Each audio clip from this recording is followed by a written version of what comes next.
Welcome to the Steve Reeve Podcast with the best moments from the past week and a few things that didn't make it to air. Powered by Coldwell Banker Ford McMurray. We love YMM. Tuesday.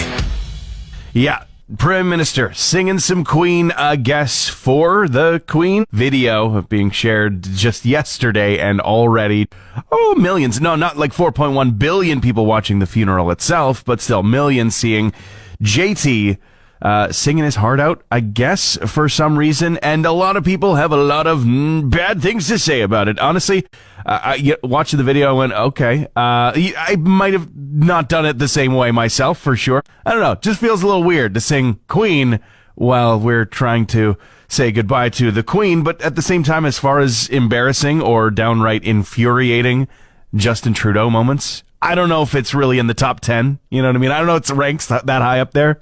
Just a little bit awkward. And also, you know what I don't think ranks? Career after the Prime Minister as a professional singer. Not going to happen. Easy come, easy go, little heart, little love,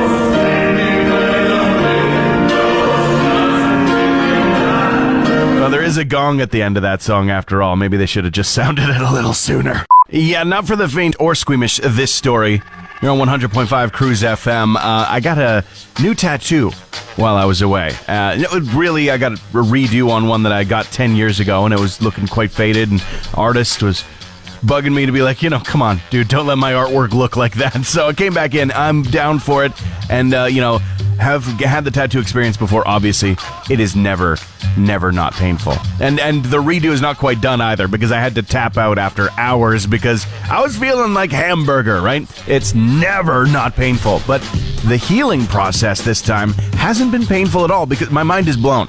It was my first time with second skin afterwards, or like derma armor or whatever. Yeah, I've been bandaged up before. You got the little absorbent, thing that looks like it goes under the meat at the grocery store. I've had that before. But no, this was just that clear stuff. It goes right over top. You can still see the tattoo. The only problem is the weird, gross blood bags that form. And I was, washing and changing it out as directed. But in the middle of the second day of healing, while out in the world, I'll tell you, one of the grossest experiences of my life. Don't be eating anything just now. My blood bag leaked. Not only leaked, I stretched in a weird way, and it squirted. The grossest thing I've ever experienced in my life. But it's all better now. Ryan Reynolds and Rob McElhenney, they turned 45. And they got cameras up their butts to celebrate. Okay, really not a celebration, but they want you, all of you 45-year-olds that is, to join them. And straight up, as in straight up the butt. Doctors found a polyp within Reynolds. He lost a bet with Rob McElhenney that his was supposed to be on camera, though they, he was a nice guy. They both had theirs filmed, televised in a way. There's a video. Rob and Ryan lead from behind. If you do want to see it, they're hilarious as always. But, removing said polyp interrupts a process that can very easily develop into cancer. And that's the whole reason for this video and this push, this campaign to exist. The age has been lowered to 45 to actually have this screening process happen.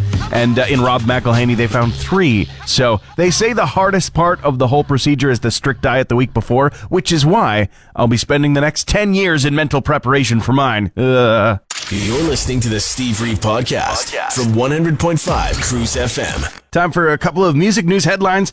A Van Halen stage has been erected in honor in the late guitarist's hometown of Pasadena, of course, after Eddie, and at the request of the entire Van Halen family. This is a pretty cool opening. It's part of a new park as well. There's a ceremony held there and everything, and basically just a super nice area, kind of similar. I get the idea that it may be maybe a little bigger, but very similar to what we've got with the Bob Lam Grandstand that's down in the Borealis Park, where it's just kind of available for the public, allowing for people to gather, communities, stuff going on near a playground, and all that going on, and in honor of Mr. Eddie Van Halen.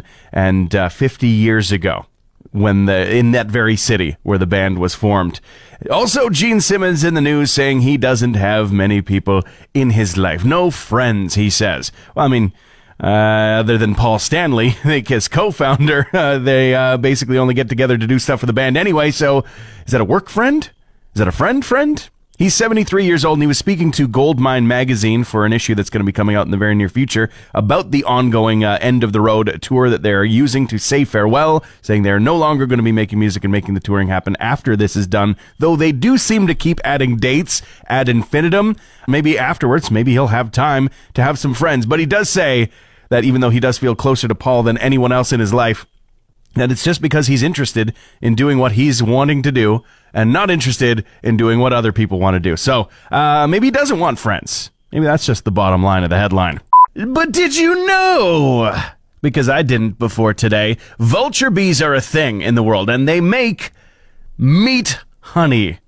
That is metal, man. And would make, like what Ryan on our Facebook page is saying, an absolutely awesome band name.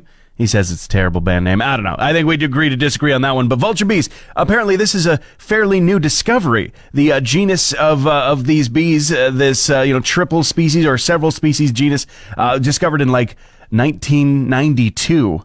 That's, a full 2 centuries after we were starting to actually cultivate bees and, getting them to use what they do to make honey. The thing about regular bees, though, is they make tons of honey, and we take the extra stuff, and then the bees are happy because they got lots, and they can make, a new colony the next year and over and over and over again.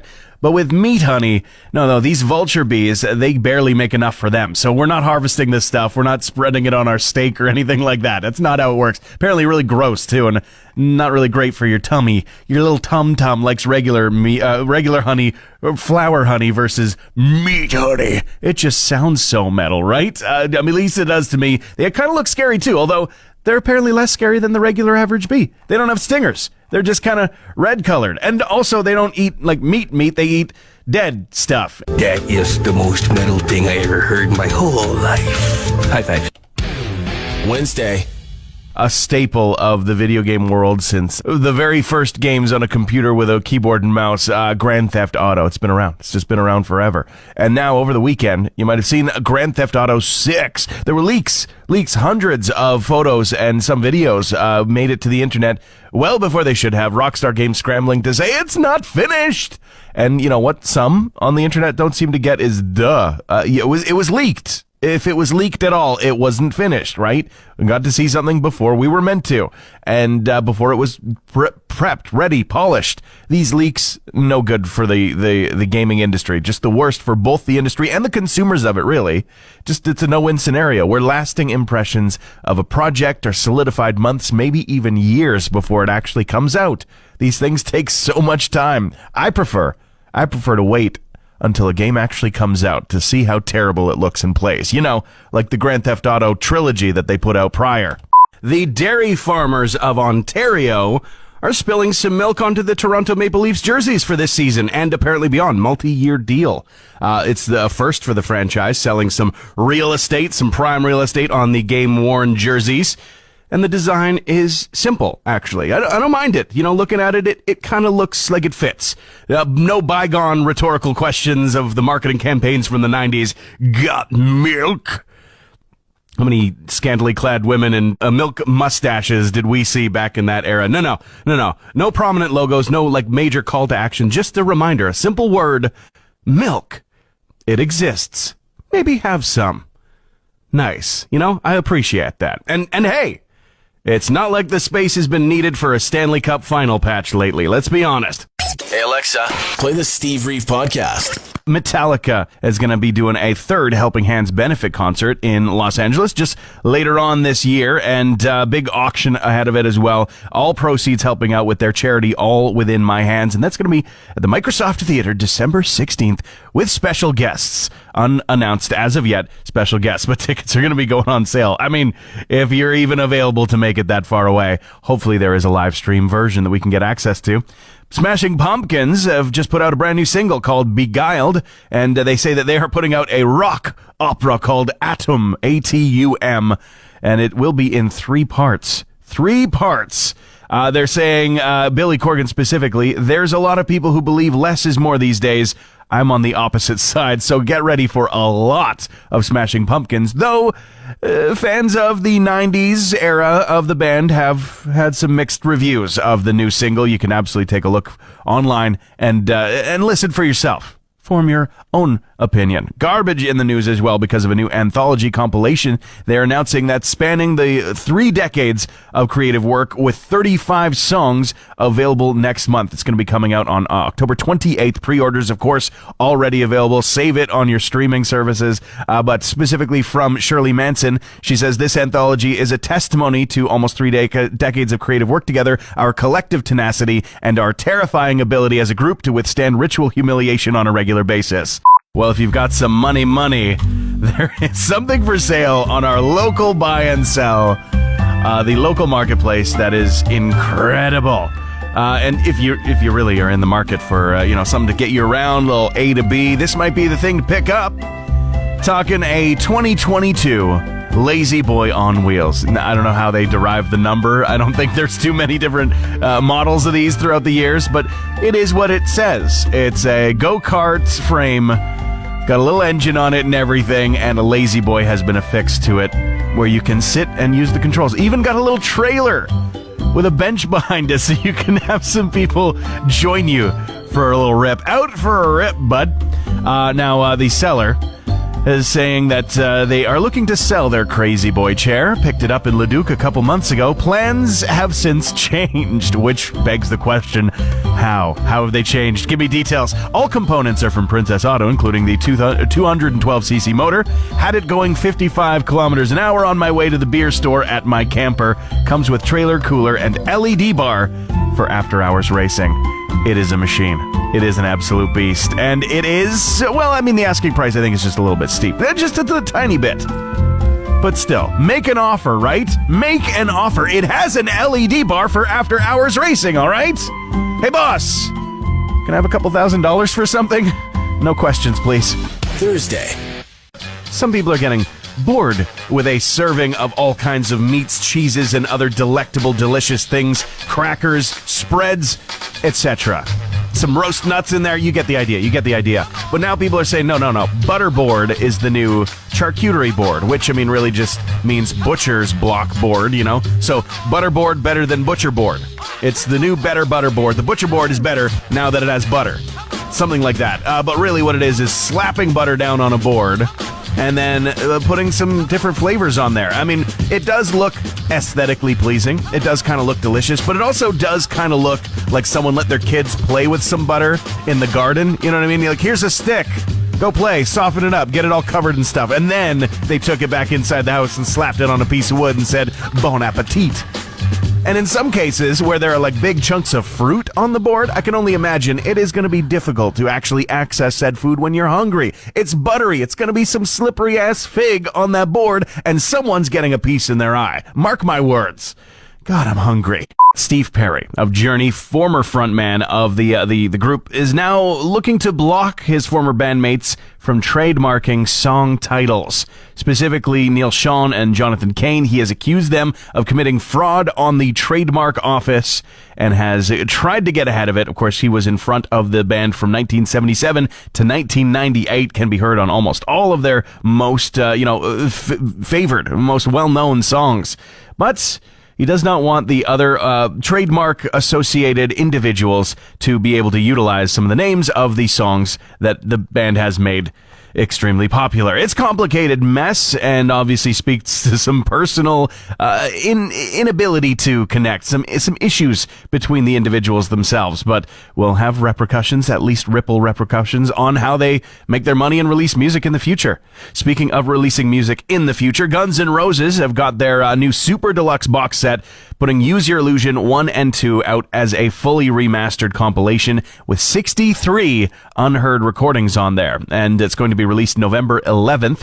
97 tracks total, like the 2/3 of them never before heard, and a 100-page booklet as well with some photos, images, many of which have been unseen before. They're calling it a treasure trove of collectibles and archival documents for Guns N' Roses fans. Get your pre-orders in. Thanks for listening to the Steve Reeve Podcast from 100.5 Cruise FM. What if the 27 club members, those musicians who died at the age of 27, hadn't? Question mark. What would they look like today? Probably not something that's keeping you up at night, but it certainly is for one photographer named Alper. He comes from Turkey and has gotten a lot of attention in the last week because of an article he put out where he has used AI to enhance the age of images of these celebrities, mostly musicians, some actors, and people that have died years and years and years ago. What would they look like in 2022? Number one on the list, Freddie Mercury. Eerie, creepy. It looks like a real photo. That's how far AI has gone. Heath Ledger's in there. Janis Joplin is looking great, actually. Michael Jackson's in there. Kurt Cobain still has a bit of a sadness about him. That's the weird thing. The AI did not wash that over as it aged him up. Still looks like you're looking into Kurt Cobain's eyes. Jimi Hendrix is on the list. John Lennon. Bruce Lee is in there. Elvis Presley. Tupac. Not Marilyn Monroe, I noticed, by the way, which I find kind of interesting, although it hasn't been the first time that she has been aged up. Born the very same year, in fact, just like a month or two after the Queen Elizabeth II, who just passed away. So, very much the same age to give you an idea of what she might be looking like in the year 2022. And, of course, with the biopic coming out a little bit later on in the month, she is top of mind for a lot of people. Not on this list, though, and the list is fascinating. Go take a look. Which one is the one that blows your mind, that looks the most realistic? My, a lot of options for horror movies from the last 10 years. A ton, in fact. What are the best ones, though? Which ones actually stick out? I am once again putting together a month-long marathon of Halloween horrors, and it's up to you to help me put in some of the brand new ones. Last year, I went with a half and half. Half of the classics I had seen before, the other half never before seen in my life, and I wanted to, really reach out and branch out. Broaden those horror movie horizons. So, I've seen a great many of the ones that have been suggested from the last 10 years. Tito says Hereditary. We had a few people getting in touch across different social media saying, Hereditary, watch it, you've got to. Anything from that director is pretty much incredible. And anything with Toni Collette in it, also incredible. So a double win. Tracy is saying any of the Annabelle movies, especially Annabelle Creation, of course, starting with the Conjuring series of movies. The giant franchise has spawned so many films, and I've seen a good many of them. I don't know if I've actually done the completionist thing and seen them all, Tracy, so I'll have to investigate that. Patrick says Halloween, the new ones that have continued off from the original one, and Gerald's Game from Katie. Meanwhile, Matt sticking with his answer, America, best horror movie of the last decade. Yikes. Friday. You've really got some fans of Ted Lasso out there in the world, and they are rejoicing, for there is news this week, not of season 3, unfortunately. We're still waiting on that. But a solid show. Loved the first 2 seasons. Now is getting digitized and is going to be a part of FIFA 23. Yeah, the makers of the show, as well as EA Sports, they've announced this collaboration, a deal. You're going to be able to play as AFC Richmond in FIFA 23, along with Ted Lasso, as the coach, cheering them on, and across multiple game modes, they say. I mean, find out more in store. Fantastic. Great tie-in, and these newer sports games every single year, it's better when they don't just add a coat of paint and they actually put something interesting and new in there. And this might just be, a little some of that, a little piece of that. I love it. And the characters looking great. Even Jason Sudeikis was tweeting it out, saying that the cast and crew are working tremendously hard on the show. It's great that fans will have an opportunity to, have a new interaction with the team in the meantime. And all of the members of AFC Richmond are looking fantastic in CGI, especially Roy, who we've already seen, at the very end of Thor: Love and Thunder in some CGI muscliness as well. So, that's not, that one's not too far outside the realm of imagination. The rest of it is all brand new. Football is life. David Bowie back in the news because he has been honored. Camden's Music Walk of Fame. He has been honored with a stone along that Walk of Fame, and the ceremony saw a drummer that he has worked with for years of his career, Woody Woodsmaney, and as well tons of other collaborators, unveiling the stone, which looks just perfect. Meanwhile, Roger Waters is going to be gone before too long when it comes to live touring. He has announced some UK dates for his 2023 tour, which will be a farewell tour. 3 dates of this Is Not a Drill tour will be in the next year and beyond, with details all, of course, at his website, and some tickets on sale already. As of September 30th, the rest of the UK tour is going to be going on sale as well for anybody rich and with enough opportunity to actually go to said tour. Stevie Nicks is announcing a brand new song. In fact, the single is out, For What It's Worth. She says she always wanted to interpret it through the eyes of a woman, and it seems like today, in the times we live in, it has a lot to say. Absolutely take a look and listen to it. Of course, written originally by Stephen Stills back in 1966, but it's going to be a different version this time. And speaking of new music, Weezer has continued their Seasons EPs, with Autumn released just yesterday on the very first day of autumn. Makes sense. brand new Hallmark holiday films. They are letting you know about it in September, well ahead of time. 40 plus new movies just from Hallmark alone. That's not even counting like Lifetime Channel or any of the others. It's quantity over quality for sure in all cases. Noel Next Door. We Need a Little Christmas. We Wish You a Married Christmas. A Kismet Christmas. A Cozy Christmas Inn. Jolly Good Christmas. Christmas Bedtime Stories. Ghosts of Christmas Always. A Magical Christmas Village. Lights Camera Christmas. A Maple Valley Christmas. All Saints Christmas. A Merry Measure. Royal Nanny. And our Italian Christmas Memories. That's right, they're going very specific with the national heritage in some cases, right? At least not every single one of those titles has Christmas in it. But even a Royal Corgi Christmas is going to be coming as part of the slate of new holiday films. And no, this was not in anticipation of the sad scene that we saw as the Royal Corgis of real life were standing outside of the funeral of Queen Elizabeth II, making people cry. No, it wasn't about that at all. They just know that people love corgis and that the royal corgis seem to be the cutest of all for some reason. And not just all Christmas movies, by the way. One of the titles is called Hanukkah on Rye. So, I mean, sounds like a terrible title, but still could be a solid movie to get you through at least an hour and a half when it gets a little bit colder. 40 plus new Hallmark Christmas movies coming, and it's too much. Transmission over. Want more Steve? New podcast episodes happen every Friday, or just tune into the Steve Reeve Show. Weekday mornings starting at 5:30 a.m. on 100.5 Cruise FM.